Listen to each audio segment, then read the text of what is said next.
The livelihoods of residents in the Yakala area in Gampaha were disrupted yesterday due to a strong wind that blew across the area.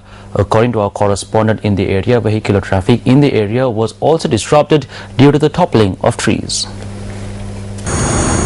The Mahavita area in Yakala, Gampaha faced a brunt of the gale force winds experienced yesterday. Vehicular traffic along the Colombo Candy Road was hampered as a result of the trees toppling onto the road. Several vehicles sustained damages due to this as well.